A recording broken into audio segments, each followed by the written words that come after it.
نحمده ونصلي ونسلم على رسوله الكريم أما بعد فأعوذ بالله من الشيطان الرجيم بسم الله الرحمن الرحيم كل نفس ذائقة الموت صدق الله مولانا العظيم وصدق رسوله النبي الكريم ونحن على ذلك من الشاهدين والشاكرين والحمد لله رب العالمين یا رب صلی وسلم دائما ابدا علی حبیبک خیر الخلق کلہم اللہم صلی علی محمد النبی الامی وعلی آلہ وسلم تسلیما۔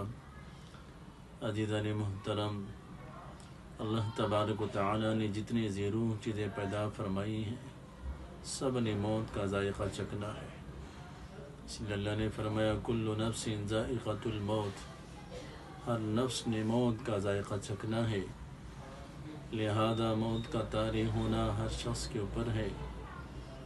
پھر حضور اکرم صلی اللہ علیہ وسلم نے فرمایا سکرات الموت، موت کے وقت آدمی کے اوپر جتنی سختی ہوتی ہے تو فرمایا اس سختی کا ہم دنیا میں تصور نہیں کر سکتے۔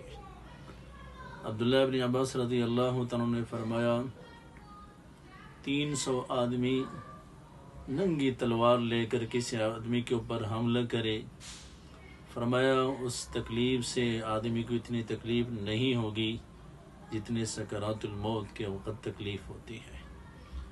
بظاہر ہم یہ سمجھتے ہیں کہ مرنے والے کے آنکھ سے آنسو بہہ رہا ہے، اور ہم یہ سمجھتے ہیں کہ گھر والوں کو چھوڑ کے جا رہا ہے، بیوی بچوں کو چھوڑ کے جا رہا ہے اس لیے رو رہا ہے۔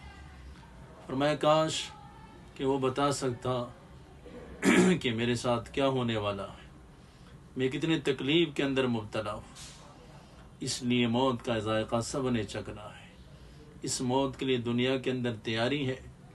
حضور اکرم صلی اللہ علیہ وسلم نے دنیا کے متعلق فرمایا کن فی الدنیا کأنک غریب او عابر السبیل، یہ لوگوں دنیا کے اندر ایسی زندگی گزارو جیسے غریب مسکین زندگی گزارتا ہے یا رہ گزر گزارتا ہے۔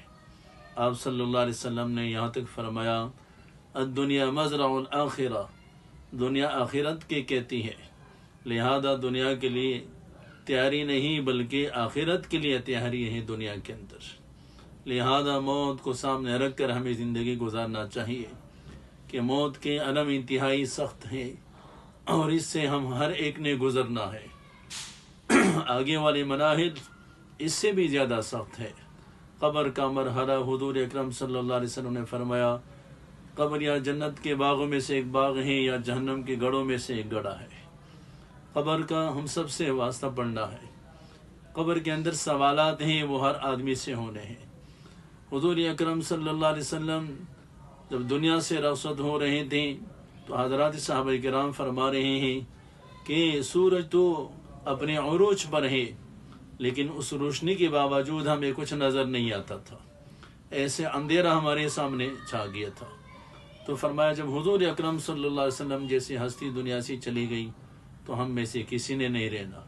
اللہ نے فرمایا کل من علیہا فان وَيَبْقَى وَجْهُ رَبِّكَ ذُو الْجَلَالِ وَالْإِكْرَامِ، اللہ کی ذات نے باقی رہنا ہے اور ما بقیہ جتنے بھی ہیں سب نے فنا ہونے والے ہیں۔ تو میرے دوستوں بھائیو، آخرت کو سامنے رکھ کر ہم زندگی گزارنے والے بن جائے، ان مراحل کو سامنے رکھ کر ہم زندگی کو بہتر سے بہتر جتنے بنا سکتے ہیں اعمال صالحہ کے اعتبار سے اس کی پوری محنت اور کوشش ہونی چاہیے۔ اللہ ہم سب کو عمل کی توفیق نصیب فرمائے۔